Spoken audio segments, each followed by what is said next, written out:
Bonsoir à tous, bonsoir à toutes les merengues, comment ça va? J'espère vous retrouver au meilleur de votre forme comme toujours. Demain les merengues, 14h, une heure un peu spéciale en début d'après-midi, le Real Madrid qui va affronter le Rayo Vallecano à l'extérieur sur le terrain du Rayo. Je vous laisse avec les déclarations du coach Carlo Ancelotti en français. Let's go!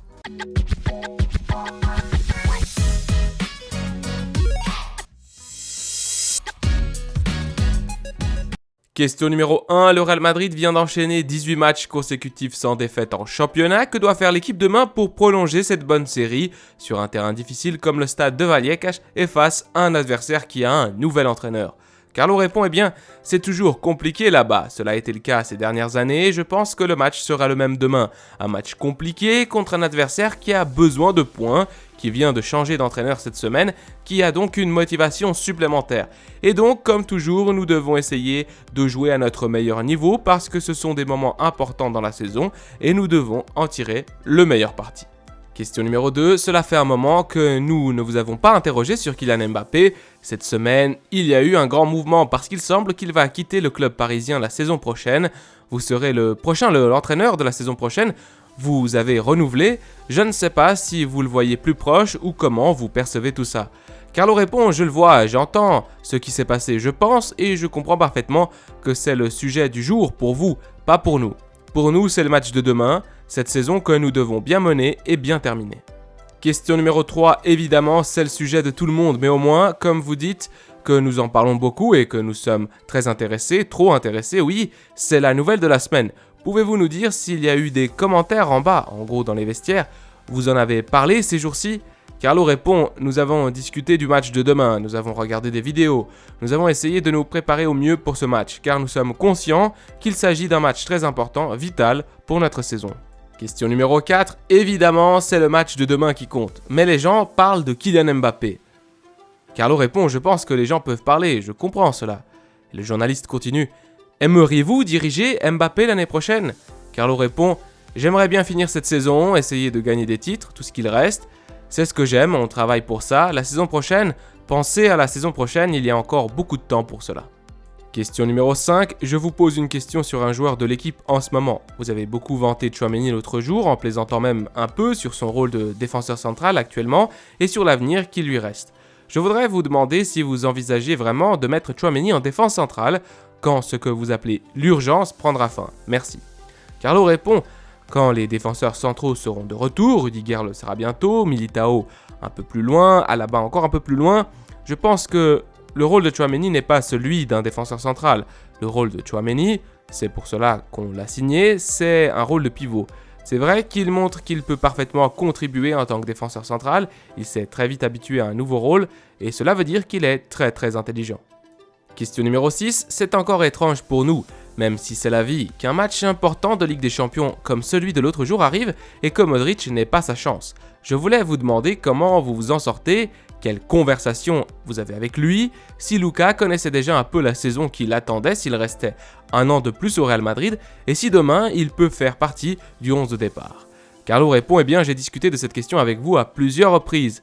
Avec Luka, j'en ai parlé une fois, je pense que c'est suffisant évidemment.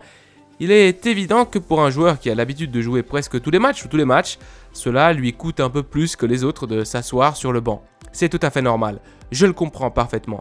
Par rapport à tout cela, le comportement de Luka est celui d'un professionnel très sérieux qui continue à s'entraîner, qui continue à se battre pour jouer. C'est un joueur disponible qui peut réaliser n'importe quel match, y compris celui de demain.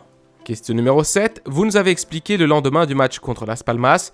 Vous nous avez dit que si Modric ne jouait pas, il n'allait pas s'échauffer. Vous nous avez dit que vous n'aviez pas donné d'instructions aux joueurs, mais par contre, vous venez de nous dire que vous avez bien parlé à Modric une fois. Je voulais vous demander si Modric est une légende du club et si c'est un joueur qui a un statut différent dans l'équipe.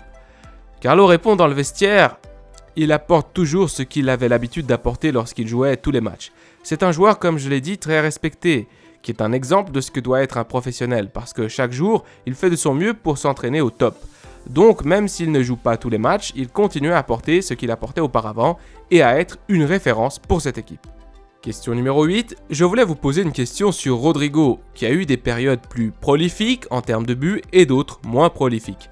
Mais je ne sais pas ce que Rodrigo vous apporte en plus. Il y a une statistique, par exemple en Ligue des Champions, selon laquelle il est l'un des attaquants qui a le plus couru.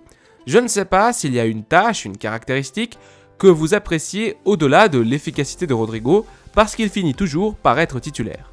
Carlo répond « J'apprécie beaucoup le travail défensif de nos attaquants, car comme je l'ai dit, le joueur qui a le plus de qualité est généralement celui qui court le moins, ce qui n'est pas le cas de Rodrigo dans ce sens. Lors des derniers matchs, le travail des attaquants a été très important, en particulier lors des 2 derniers matchs, pour réussir à ne pas encaisser de but. » Question numéro 9, je vais revenir sur le sujet qui nous intéresse tant, celui de Kylian Mbappé. Pendant de nombreux mois et récemment, nous vous avons posé beaucoup de questions sur le Brésil. C'était le monothème. Vous ne semblez pas avoir été affecté par cela. J'aimerais vous demander si vous craignez que ces mois à venir, avec tant de questions sur Mbappé, que cela puisse affecter le vestiaire. Carlo répond, tu me vois affecté ou inquiet ? Non. Je crois qu'il en sera de même lors des prochaines conférences de presse. Question numéro 10, je voulais vous poser une question sur une circonstance dont je ne sais pas si elle est habituelle. Nous avons appris l'autre jour qu'avant le match de Supercoupe en Arabie, c'est Tchouaméni qui a pris la parole dans le vestiaire. D'habitude, d'après ce que l'on sait, c'est le capitaine ou un joueur qui a un certain poids, une certaine expérience. Je voulais vous demander un peu d'où vient cette idée, si c'est la vôtre, et un peu ce que vous apporte un jeune joueur, entre guillemets, un nouveau venu, qui peut parler en public devant ses coéquipiers pour haranguer, pour motiver le reste du vestiaire.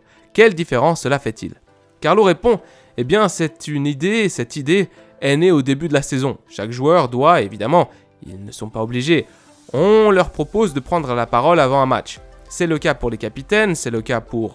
À ce jour, ils ont tous déjà parlé. À chaque match, nous choisissons l'un d'entre eux pour parler avant que l'équipe n'entre en jeu. C'est une coutume que nous avons mise en place cette saison. Je pense que c'est bien d'avoir quelques minutes avant le match où un joueur peut encourager ses coéquipiers. Question numéro 11, je voulais vous poser une question sur Arda Güler. Il n'a pas encore débuté en Liga, comment le voyez-vous et que manque-t-il pour qu'il soit titulaire dans un match très important comme celui de demain ? Je vous remercie. Carlo répond, je pense qu'il va bien en ce moment, il est évident qu'il peut jouer dès le début parce que son niveau physique est bon pour jouer, pour contribuer. Maintenant, il doit se battre avec la concurrence que l'équipe a. C'est tout à fait normal. Comme je l'ai dit à plusieurs reprises, il faut être patient avec lui. Question numéro 12, et avant-dernière question de cette conférence de presse, je voulais vous poser une question sur Luka Modric. Quand cette discussion a-t-elle eu lieu ? Si elle était récente et si c'était une demande du joueur ou alors si c'était un détail que vous avez eu avec lui parce que vous le voyez mal ou plutôt inquiet. Vous dites toujours que les légendes doivent prendre leur retraite quand elles le souhaitent, qu'elles ont ce pouvoir de décider. Comme nous n'avons pas la possibilité de demander directement à quelqu'un de la direction et que c'est vous qui nous donnez ces explications, pouvez-vous nous dire si c'était aussi l'idée du club, c'est-à-dire si le club va aussi laisser Luka Modric décider de renouveler ou non son contrat, ou si c'est une idée qui vous est propre. Je vous remercie. Carlo Ancelotti répond, je pense que c'est ce que le club a fait ces dernières années avec des légendes comme Luka Modric, Toni Kroos, Nacho, avec tous ces joueurs qui ont un contrat d'1 an. Je pense que c'est une idée du club, évidemment avec Luka, j'ai parlé de ça, je ne sais pas, il y a 1 mois. Tout est très clair entre nous deux. Question numéro 13 et dernière question de cette conférence de presse. Lorsque Zidane entraînait Madrid et qu'on lui posait des questions sur des futurs recrues, il avait l'habitude de dire que tous les bons joueurs peuvent jouer ensemble, quelle que soit leur position sur le terrain. Êtes-vous d'accord avec cela ? Carlo répond, oui, je le pense. Je pense que les bons joueurs doivent jouer. L'important est de garder un équilibre entre les deux. Ce qui est la chose la plus importante. Pour moi, le plus important dans une équipe, ce sont ces 2 choses, la qualité et l'équilibre. Si vous êtes capable de combiner ces 2 choses, la qualité et l'équilibre, je pense que vous pouvez avoir du succès. Mes amis merengues, cette vidéo touche à sa fin. Merci beaucoup pour les pouces bleus, les commentaires et tout le soutien. Vous êtes extraordinaires. Demain, c'est un match qui arrive très tôt durant la journée, 14h, début d'après-midi, Rayo Vallecano, Real Madrid. Le Real, 61 points, leader du championnat, 5 points de plus que Girona, qui est actuellement dauphin, 2e. Et puis le Rayo Vallecano avec le même nombre de journées, 24 à 24 points. 14e, donc milieu de tableau. Le Real Madrid qui est favori, mais il faudra tout donner pour réussir à prendre de nouveau 3 points de plus au classement. À la Madrid y nada más, prenez soin de vous, des vôtres et de votre famille. Allez.